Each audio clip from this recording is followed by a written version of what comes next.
My hands shook as I gripped the edge of the table. The linen cooled against my palms, and with one sharp yank, I sent plates of my blues-infused barbecue crashing to the floor of the Fairmont Hotel's grand ballroom in San Francisco. The shatter of porcelain drowning out the blues band's wail and freezing 200 elite guests in their tracks. I'm Marcus Tate, a 42-year-old black chef from Memphis, Tennessee, and tonight, my food born from the soul of Beale Street was meant to be the heartbeat of a billionaire clean energy fundraiser. But Evelyn Warwick, a venture capitalist, with a smile like a blade, had pushed me too far. "You don't get to spit on my soul," I said, my voice trembling but iron, her smug grin faltering as the room held its breath. I'd fought my whole life to stand here, but her taunts, slicing at my team and my heritage, had lit a fire I couldn't douse. How did it come to this?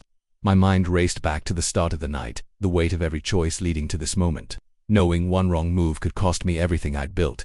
I'd been in the kitchen hours earlier, the air thick with the smoky tang of my slow-cooked ribs, my team of 40 mostly black and Latino faces, moving like a band in sync, each note of their work hitting just right. Leela, my sous chef, adjusted the glaze on our cornbread, her steady hands hiding the scars of a life that hadn't been kind, her quiet strength a rock I leaned on. Jamal, a 23-year-old server with dreams of opening his own spot, darted between stations, his ambition shining through his quick smile despite the nerves of his first big gala. This wasn't just a job. It was our chance to prove we belonged in a world that rarely welcomed us.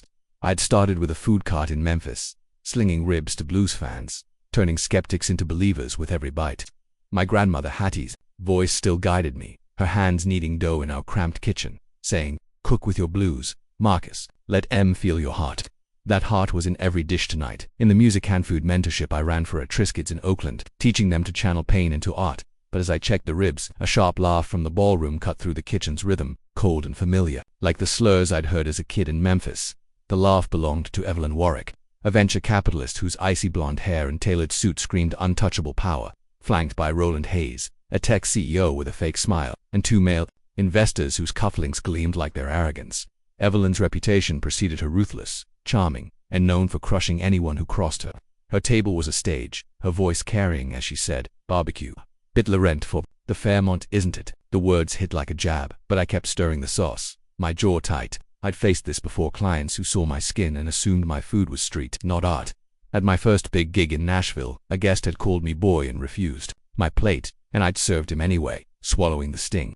But tonight, with my team's pride and my mentorship's funding on the line, I wasn't that 20-something anymore. I caught Jamal's eye, his shoulders stiff as he refilled glasses, and Leela's, her lips pressed thin as she plated appetizers. They deserved better than this. Evelyn's group didn't let up. They strolled into the kitchen uninvited, Evelyn leading like she owned every inch of the place, her heels clicking like a metronome. "So, this is the blues barbecue experiment," she said, her tone mocking, eyes scanning my pots and my team's focused faces. "Smells curious." I stepped forward, my chef's coat crisp, my voice steady. "It's Memphis ribs, Miss Warwick, served at events bigger than this." My eyes held hers, daring her to push. Roland smirked, adjusting his tie. "Bigger. Like a street festival in Tennessee." The investors chuckled, their laughter scraping my nerves. Jamal froze, his tray wobbling, and Lila's knife paused mid-chop, her restraint fraying. "We've served the Essence Festival," I said, my smile sharp. "Every dish here's crafted to sing. Care to try one?" I gestured to a tray of cornbread bites, their honey glaze catching the light. Evelyn waved a hand, dismissive. "I'll judge the main course if it's not too bar." The word landed like a slap, and I felt my team's eyes on me, their trust urging me to hold steady. I turned to the ribs, their smoky heat mirroring the anger in my chest. I thought of Hattie, her voice a melody over the hum of our Memphis kitchen, teaching me to cook with the blues pain and joy in every bite. That blues was in my food, in the mentorship where I taught kids to turn anger into music and meals, giving them a stage like the one I'd fought for. But Evelyn's voice broke through again, louder from her table, the blues band strum no match for her. "Let's hope the chef doesn't fumble under pressure," she said. Roland's laugh, cutting deep. Jamal approached, his voice low. "They're back, Mr. Tate. They want to inspect the kitchen again." My stomach twisted. This wasn't about the food, it was a game, a way to remind me I was an outsider. I wiped my hands, steeling myself. "Let him come," I said, but my pulse raced. I saw Hattie's face, her strength my shield. "I wouldn't let them break us." Evelyn swept in again, Roland and the investors trailing, their presence a cold front. "Just checking on our back alley menu," Evelyn said, lingering on back alley like a taunt. I stepped in front of Jamal, shielding him. "On schedule, Ms. Warwick, ribs and cornbread, crafted with soul." "You'll taste it soon," I said, my smile tight, my heart pounding. Evelyn tilted her head, studying me like prey. So, that's ambitious for this. She gestured at the kitchen, her rings glinting. One investor, a wiry man with a smug grin, snorted. Memphis vibes. More suited to a juke joint. Evelyn leaned against the counter, her eyes sharp. Let's hope it's not too gritty. The word hit like a fist, and Leela's knife clinked loudly, her eyes flashing. I shot her a glance. Hold it. I turned to Evelyn, forcing calm. My cuisine's world class, like my team. Anything else? My words were polite, but the challenge was clear. Evelyn's smile curled venomous. Just ensuring you're up to the task. Chef, this isn't your little food cart. Her words dragged me back to Memphis, my food cart parked on Beale Street, where I'd served ribs to blues legends and doubters alike, proving my worth one plate at a time. I'd built my name despite whispers, a black man cooking this, and turned them into cheers. But Evelyn's eyes said I was nothing here. She wandered to Jamal's station, picking up a glass, then letting it slip, water splashing his uniform. Oops, she said, laughing. You're used to mopping up, right, kid? Jamal froze, his face burning, the tray trembling. My blood surged. I stepped to him, steadying his tray. Go change, I whispered, my voice firm but warm. He nodded, eyes wet, and slipped away. I turned to Evelyn, my calm cracking. That was out of line. My team deserves respect. Evelyn raised an eyebrow. Respect for the help. Roland chuckled, clapping an investor's shoulder. He's got fire, I'll give him that. Their laughter clawed at me, and I wanted to scream, to shut them down. But the gala stakes loomed. Host, Julian Vance's guests, my team's jobs, my mentorship's future, all hanging in the balance. I turned to the ribs, their heat grounding me. We keep going, I said, loud enough for my team to hear. They don't get to win. But Evelyn had one more move. Serve our table yourself, she called, her tone a command. Let's see if you can handle it without tripping. Her eyes gleamed, daring me. My heart thundered, Hattie's voice fighting the rage inside. Don't let M pull you down, she'd said. I gripped the tongs, knuckles white. Fine, I said, my voice steady but burning. I'll serve you myself. I grabbed a tray of ribs, my team watching, their trust my anchor as I stepped toward the ballroom. Evelyn's smile followed, a promise of worse to come. The blues band's wail echoed, and I felt the fire I'd held back all night flare, ready to spill over. I'd serve them, but they'd taste more than my food. They'd taste my defiance, and I wasn't sure I could stop what came next. My heart thundered as Claire Donovan's fingers danced across her tablet, her lips curling into a smug smile as she erased my existence from Pinnacle Airlines' seating log, declaring, Vanessa Brooks never booked 1A. The cabin of Flight 632, bound from Dallas to Portland, buzzed with the restless energy of 142 passengers, their phones glowing like fireflies, capturing every second of this injustice. At 40, a black woman who'd risen from Oakland's cracked sidewalks to own 35% of this airline. I stood in first-class seat 1A, my torn boarding pass at my feet, my Texas driver's license dismissed as a fake. Claire's voice, sharp and deliberate, cut through the murmurs. You're done here. Economy or the exit. Her blue eyes gleamed with a certainty that made my stomach churn, not just prejudice, but a calculated glee, as if she thrived on stripping people like me of their dignity. I'd seen her file, buried complaints from passengers in Atlanta and Phoenix, all minorities, all dismissed as system errors by her silver tongue. This was no mistake. It was her game, and I was her latest pawn. Derek Walsh, the 30-year-old attendant with a smirk that hadn't faded, leaned against the galley, tossing out, bet she thought a cheap jacket would fool us. His casual cruelty stung, reminding me of the high school counselor who'd said, I'd never make it because I didn't look the part. Captain Laura Mitchell, 48, stood firm, her pilot's badge glinting as she barked, Ma'am, you're disrupting our flight. Move now, or security will. Alina Torres, the security officer, shifted closer, her hand twitching toward her radio, her face a mix of duty and unease. I didn't flinch, not because I was fearless, but because I'd learned at 18, fighting for a college grant, that backing down meant letting their version of me win. My daughter, Zoe, 14, flashed in my mind, her bright eyes, her dream of becoming a pilot. This fight was for her, for the world she'd inherit. I locked eyes with Claire, my voice low but steady. You're wrong, and the truth's coming. Her smirk faltered, just for a second, but it was enough to show she wasn't invincible. Passengers were no longer just watching, they were acting, their voices rising like a tide. Julian Harper, the 43-year-old photographer, stood in row 2, his phone steady. His X-video under hashtag Pinnacle Pride now at 100,000 views, captioned Pinnacle's trying to erase a black woman's rights. Maya Lin, 27, the app developer, typed furiously, her tweet storm gaining traction. This isn't policy, it's racism. A poll, fair or foul, had 90% voting foul, with comments like Pinnacle's done for. New spark lit. The cabin. Maya launched a live X space, Justice on Flight 632, where passengers shared stories of bias, their voices streaming 2000s. A middle-aged man, his voice cracking, spoke of his wife being downgraded on a Miami flight, just like this. His pain mirrored mine, tying us together in a shared struggle. I felt their strength, a community forming midair, and it steadied me. Amara Jones, the 23-year-old trainee, hovered near the galley, her hands trembling as she clutched her phone, her recording of Claire and Derek's mockery still running. I saw her fear, the weight of defying a senior crew on her first solo flight, but also a resolve that reminded me of my own at her age, standing up to a landlord who'd tried to evict us unfairly. Claire spun on her, voice venomous. "You're risking your job, Amara. Back off." Amara's eyes teared up, but she stepped forward, her voice shaking but clear. "I heard you in the galley. You said she doesn't belong, laughed about her jacket. I've got it all." She played the audio, Claire's voice ringing out. No black woman in denims flying first class. Trash her record. The cabin. Exploded gasps, shouts, passengers standing, their phones a wall of light. A young woman, maybe 30, yelled, "That's illegal." An older man added, "My son faced this in Seattle." It's always the same excuse. Their stories wove into mine, a tapestry of resilience that made my chest ache with pride and sorrow. Claire's face reddened, but she doubled down, her voice rising to a pitch of desperation. "She's lying. That audio's edited." Her charm, her weapon, was crumbling, and I saw fear in her eyes, not of me, but of losing control. Derek, usually her shadow, stepped back, his smirk gone, his silence betraying his doubt.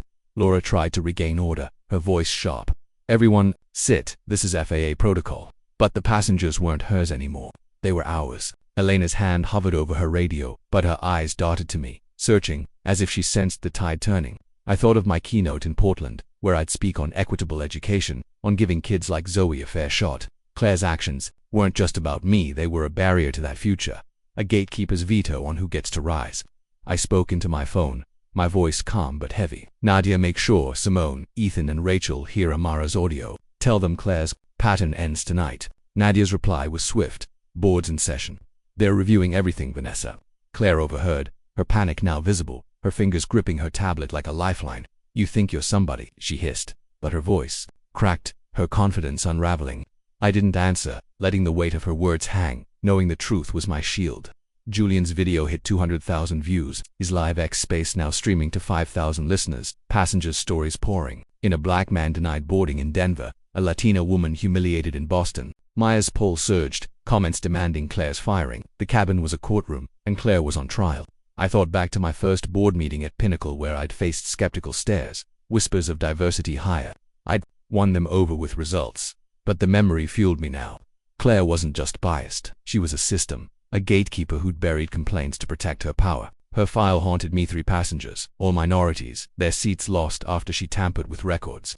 This was her empire, and I was its reckoning. Amara's courage grew, her voice steadier. I saw Claire delete her name. I checked the system myself. Vanessa Brooks was in 1A until Claire erased it. Passengers cheered, some clapping, others crying. A teenage girl, maybe 16, stood, her voice fierce. "My dad's a lawyer. You can't do this." Her defiance reminded me of Zoe, and I fought tears, knowing this moment would shape her too. Claire's desperation peaked, her voice shrill. "This is a setup. She's scamming us," but no one believed her.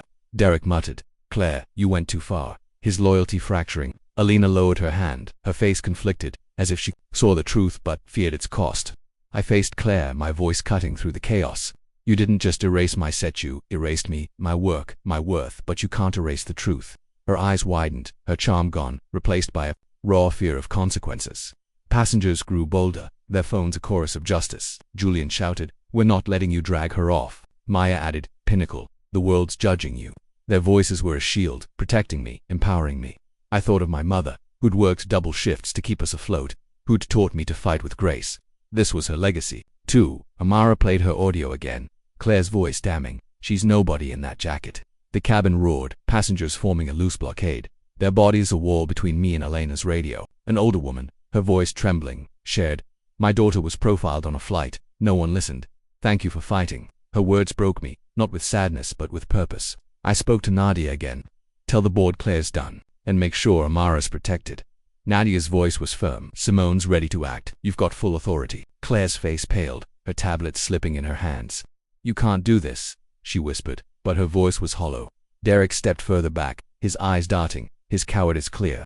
Laura tried one last time, her voice cracking. "Sit down, or we'll call federal security." But the passengers stood taller, their phones unwavering. Elena's hand dropped, her doubt now a decision. She wasn't with Claire anymore. I thought of Zoe, watching me from home, learning what it means to stand.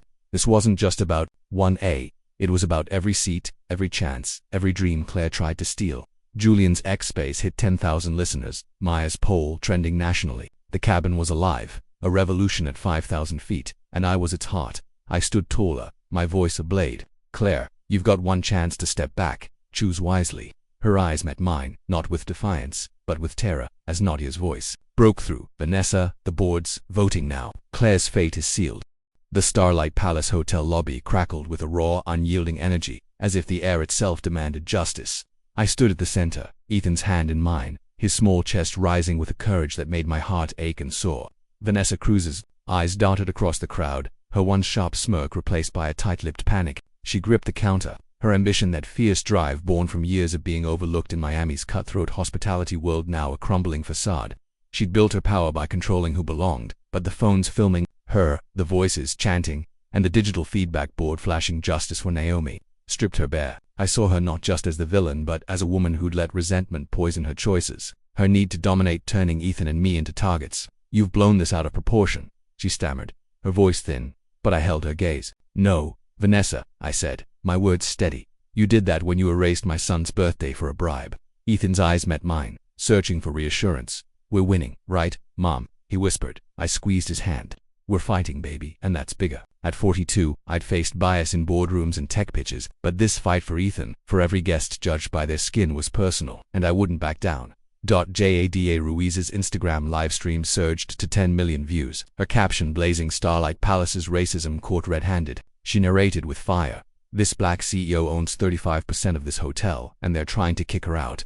The crowd swelled, guests pressing closer, their phones a sea of glowing screens. Jada's petition, projected on a lobby screen, hit 1,000 signatures, each one a demand for accountability. A new voice cut through. A local journalist, Miguel Torres, lived tweeting from the crowd.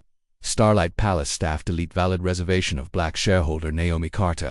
This is systemic bias in action," his tweet read, racking up thousands of retweets. I felt the world's eyes on us, amplifying our truth. Vanessa's hands shook as she clicked her keyboard, her attempt to look busy a futile shield. I saw her fear of losing the control she'd clawed for, of her carefully crafted image unraveling. She'd trained her team to profile guests, her rules a twisted reflection of the rejections she'd faced.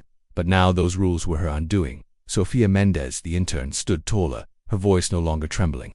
"Vanessa showed us a manual," she said, loud enough for the crowd to hear. "It said to curate guest experience by visual wealth cues, clothes, watches, bags, but we all knew what it meant." The crowd gasped, phones zooming in. Miguel tweeted, "Leaked Starlight manual reveals coded racism.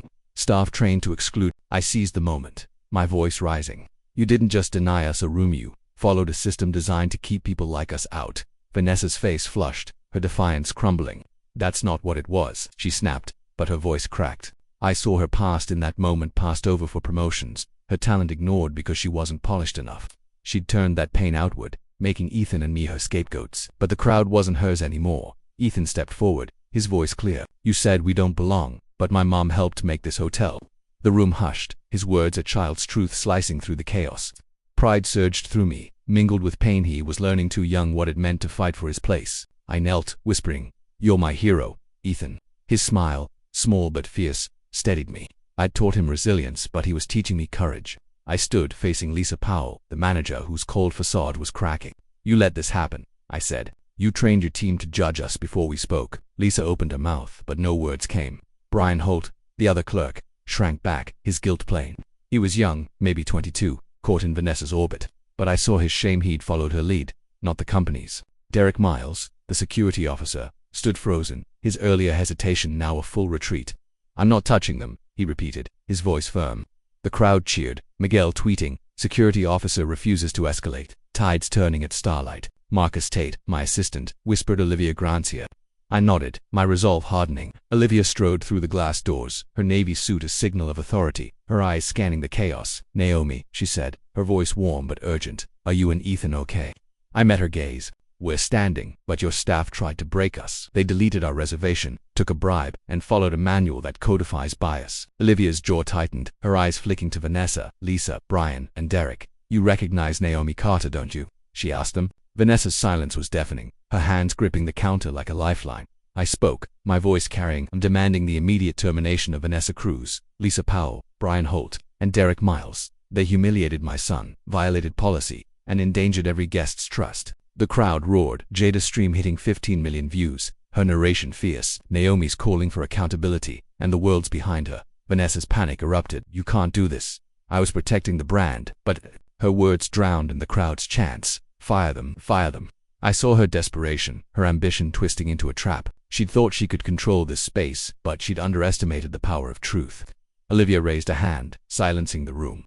Naomi's not just a guest, she's a 35% shareholder, and her word carries weight. Ethan's eyes widened, his whisper awed. You really own that much, Mom? I smiled, brushing his curls. I built it for us, baby, and now we're fixing it. Olivia turned to me. What else do you need? I took a breath, the moment heavy. The Starlight Inclusion Project, bias training for every employee, a public audit of guest complaints, and a new standard, every guest, every time. The crowd cheered. Miguel tweeting, Naomi Carter demands Starlight Inclusion Project. This is leadership. I pulled out my phone, posting an X poll. What should Starlight do to fix this? A fire staff B train, everyone C audit bias, D, all of the above. Within minutes, thousands voted, D leading. The crowd buzzed, guests refreshing their screens. Jada projected the poll results, her voice triumphant. The people have spoken, do it all. Ethan tugged my sleeve, holding a crumpled paper. Mom, I made a kindness checklist for hotels, he said, showing me a sketch. Smile at everyone, ask their name, don't judge clothes. My throat tightened. He was 9, yet his heart was reshaping this place. I hugged him, whispering, we'll use this, I promise. Miguel snapped a photo, tweeting Ethan's kindness checklist goes viral, a child leads at Starlight. Richard Langley, the briber, tried to slip away, but Emily Chen blocked his path. You paid to humiliate a kid, she said. Own it. Richard's face reddened, his Rolex no shield now. I faced him. Your money didn't erase us, it exposed you. The crowd jeered. Miguel tweeting, guest who bribed staff faces crowd's wrath. Vanessa tried one last defense. I didn't know who you were. I stepped closer, my voice low. That's the problem. You didn't care who we were, you saw our skin and decided we were less. Her eyes dropped, her ambition no match for the truth. Sophia spoke again, her voice steady. The manual was Vanessa's idea. She pushed it to keep standards high. The crowd gasped, Jada's stream hitting 20 million. Her caption, Starlight's racism was policy, not a mistake. Olivia signaled to Marcus, get the board on the line, Laura Chen. Michael Ross, Sophia Patel. Marcus nodded. Dialing, I turned to the crowd, my voice rising. This isn't just about us. It's about every guest who's been turned away, judged, erased. We're building something better. Starting tonight. The board agreed within minutes. Vanessa, Lisa, Brian, and Derek were terminated, effective immediately. The crowd erupted, Jada narrating. Justice at Starlight for staff fired. Ethan's voice cut through, strong and clear. You were wrong, and now you're gone. My chest swelled. He was my heart, my fire. I posted his checklist on X, crediting him, and it spread, retweeted thousands of times. Miguel's final tweet read, Naomi and Ethan Carter force Starlight's reckoning. This is change. I looked at Vanessa, her face pale, her empire of bias collapsed. She'd thought she could control this space, but truth was louder. I spoke to Ethan, my voice soft. We did this together. Baby, you showed them. He smiled, his checklist clutched tight. The crowd's cheers echoed, the feedback board flashing. Naomi leads. Olivia nodded, her eyes on me. This is your moment, Naomi, lead us. I took a breath, knowing this was only the beginning. Ethan's hand in mine, I felt the weight of every guest who had been silenced, and I vowed to amplify them all. The world was watching, and we were ready to rebuild. The wheels of Pinnacle Airlines Flight 632 lifted off the Dallas runway at 9:27 p.m., 2 hours behind schedule, but the cabin hummed with a quiet reverence, as if every one of the 142 passengers knew we'd just rewritten history. I sat in first class, seat 1A, my denim jacket still creased from the standoff, my heart heavy yet lifted by the victory we'd carved midair. At 40, a black woman who'd climbed from Oakland's shadows to own 35% of this airline. I felt the weight of what we'd done. Claire Donovan, Derek Walsh, and Captain Laura Mitchell fired. Their careers ended for their blatant racism, their attempt to erase me from the seat I'd earned. But this wasn't just about me. It was about my daughter Zoe, 14, who'd one day board a plane expecting fairness, and the kids I'd soon meet in Portland, where I was headed to keynote a conference on equitable education. As the plane climbed to 32,000 feet, I leaned back, the city lights fading below, and thought of my mother who'd scrubbed floors to give me a shot, whispering, rise above, Vanessa, but never bow. Her strength carried me now, but so did the passengers, Julian Harper, Maya Lynn, Amara Jones, who'd stood with me. Their phones and voices turning #Pinnacle Pride into a national cry for justice. The new pilot, Captain Elena Torres, came over the intercom, her voice warm and steady. Ladies and gentlemen, this is Captain Torres. Thank you for your patience. On behalf of Pinnacle Airlines and Ms. Vanessa Brooks, we're honored to serve you tonight. A soft wave of applause rippled through the cabin, not loud, but real, like a heartbeat. Amara, the 23-year-old trainee who'd risked her job to record Claire's mockery, now wore her freshly pinned wings, her brown eyes bright with pride as she offered drinks, her hands steadier than they'd been an hour ago. I caught her gaze and nodded, seeing in her the girl I'd been at her age, defying a professor who'd dismissed my potential. She smiled, a quiet vow to keep fighting, and I knew she'd carry this moment forever. The fired crew, Claire, Derek, and Laura, had been escorted off in Dallas, their faces pale under the terminal's harsh lights. Reporters already swarming. Claire, 36, had tried to spin it, her voice trembling as she told a camera. It was a misunderstanding, but her charm, once her shield, was gone. I'd seen her file complaints from passengers in Atlanta, Phoenix, and Chicago, all minorities, their seats lost after she tampered with records. She'd built a small empire on bias, manipulating logs, charming superiors, burying truths. Now her empire was ash, her employee ID flagged, her access revoked. Derek, her shadow, had crumbled fastest, muttering apologies as security led him away, his smug grin replaced by regret. Laura, the captain who'd backed Claire without question, stood rigid, her 20-year career undone by her refusal to listen. I felt no joy in their fall, only a grim resolve that their actions had consequences. Elena Torres, the security officer, who'd hesitated at the crucial moment, had been spared, reassigned to retraining in Portland, where she'd shadow Amara. I saw her now near the galley, her posture softer, her eyes heavy with reflection. She'd admitted to me before takeoff, "I almost made the wrong call. Miss Brooks, I'm sorry." I'd nodded, offering her a chance to learn, knowing redemption was harder than punishment. Passengers moved differently now, their faces open, some approaching me with quiet words. A young man, maybe 25, said, "My brother faced this on a flight in Boston. Thank you for standing up." His voice cracked, and I squeezed his hand, feeling his story weave into mine. Julian, the 43-year-old photographer, sat in row 2, his phone still buzzing with notifications. His X video had hit 1.5 million views, and his article, "The Flight That Shook Pinnacle," was trending on news sites, quoted on CNN and the New York Times. He leaned over, his voice earnest. "Vanessa, you didn't just change this flight, you changed us." I smiled, humbled, but my mind drifted to the broader fight. Maya, the 27-year-old app developer, had launched a fundraiser on X for my Portland education conference, raising $60,000 in hours, with donors tweeting, "For Vanessa's kids." Her live X space, Justice on Flight 632, had grown to 15,000 listeners, passengers sharing stories of bias, a black woman denied boarding in Denver, a native man mocked in Seattle. Their voices, raw and unfiltered, were a chorus of resilience, and I felt their weight. Knowing this moment was bigger than me, I pulled out my phone, jotting a note to myself, a promise to Zoe. No one should fight to be seen.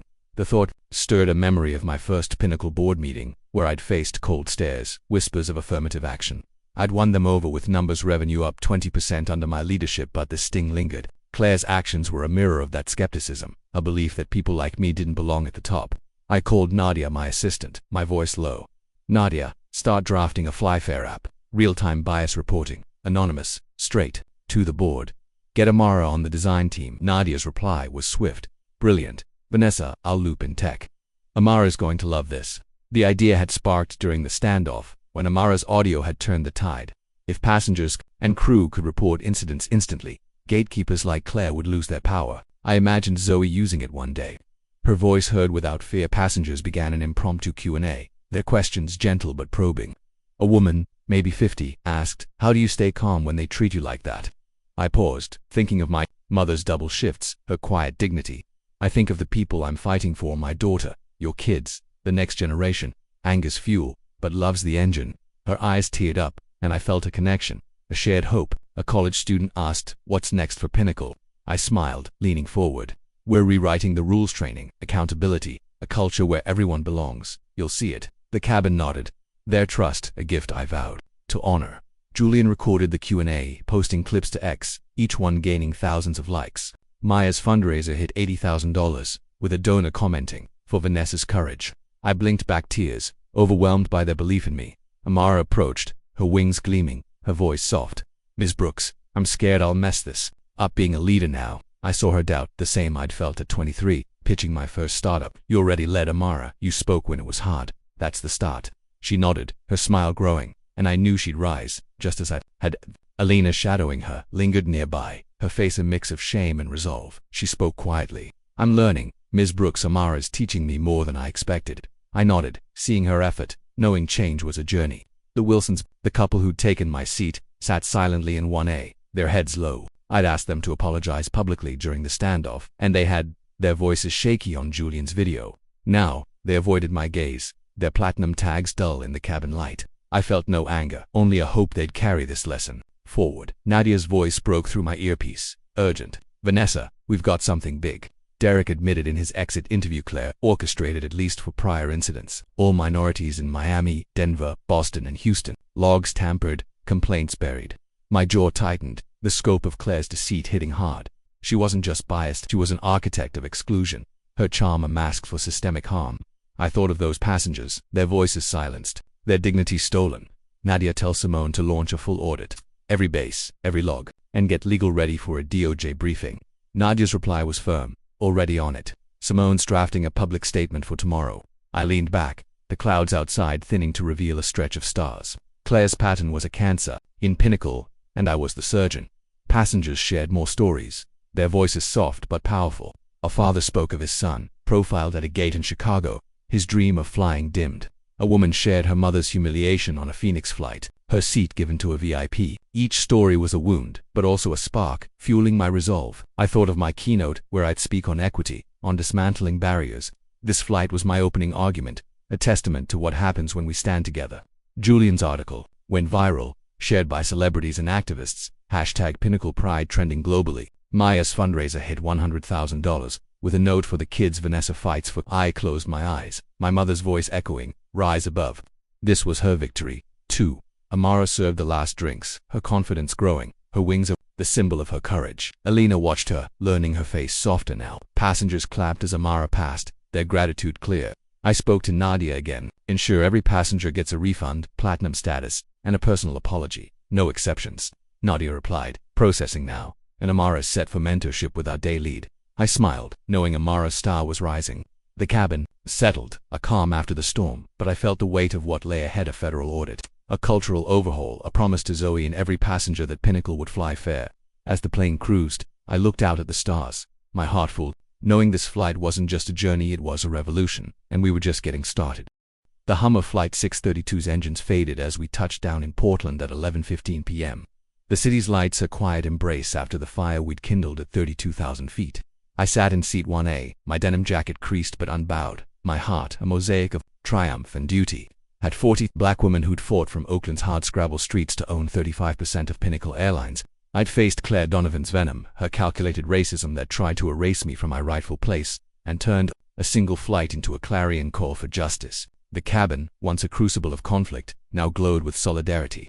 142 passengers forever changed by our stand. Claire, Derek Walsh, and Captain Laura Mitchell fired, their prejudice laid bare by Amara Jones' audio, Julian Harper's lens, and Maya Lynn's digital defiance. As I stepped off the plane, the weight of our victory settled on me, not as a laurel, but as a charge to rebuild a world where my daughter, Zoe, 14, and every dreamer could soar without proving their worth. My mother's voice whispered, "Rise above." Never bound, I carried her strength, woven with the courage of strangers who'd refused to stay silent. This was no endpoint, it was a launchpad, a vow to reshape Pinnacle and the skies beyond. In the months that followed, Pinnacle transformed like a phoenix, across 52 bases, from Los Angeles to Boston. We implemented zero-tolerance policies, rooting out bias with training that didn't just lecture but transformed. Amara, now 23 and a regional training lead, stood beside Alina Torres, the security officer who'd chosen growth over complicity. Their sessions a blend of raw honesty and hope. I sat in their Portland workshop, watching Amara, her wings pinned proudly. "Tell a room of crew," I spoke up, because silence is betrayal. Elena, her voice softer but resolute, added, "I followed orders once, never again." Their synergy, born from conflict, was a testament to redemption's power. And I saw my younger self in Amara, the girl who'd challenged a biased dean at 21. Learning that courage reshapes systems. We launched board hotlines, ensuring no passenger's voice, like those Claire silenced in Miami, Denver, Boston, and Houston, would be buried. The Fly Fair app, my vision from the flight, empowered passengers to report bias in real time. Its 300 submissions in the first month, a map of where we needed to heal. I pictured Zoe, her pilot's dreams alive, using it to demand fairness. Her future, unshackled. My reach extended beyond Pinnacle's wings.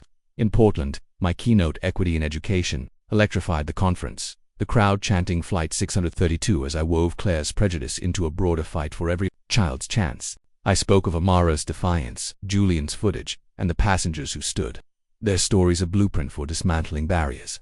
My mentorship program launched, serving 700 teens, many Black and Latino, their aspirations echoing mine at 16, when a scholarship slipped away for image reasons. A boy, 15, told me, "You showed me I'm enough," his words a mirror to my own journey. And I hugged him, thinking of Zoe's pride watching me on TV.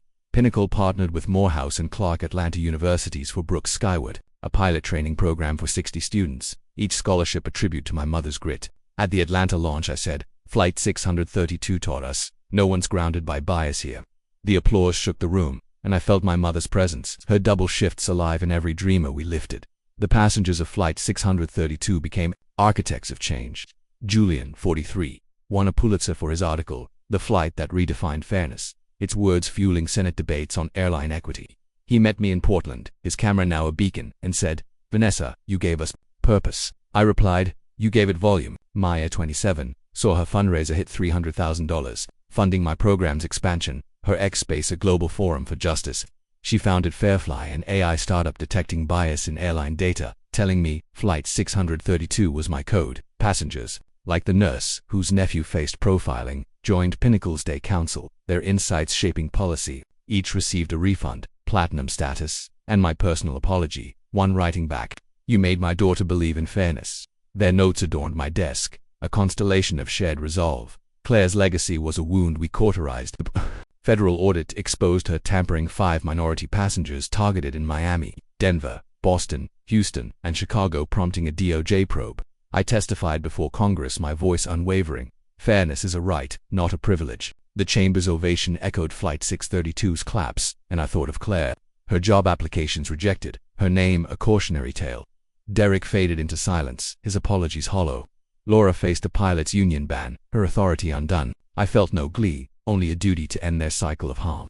The audit became a model for industry reform. Pinnacle's stock rising 18% as trust returned, proof that justice could rebuild what bias broke.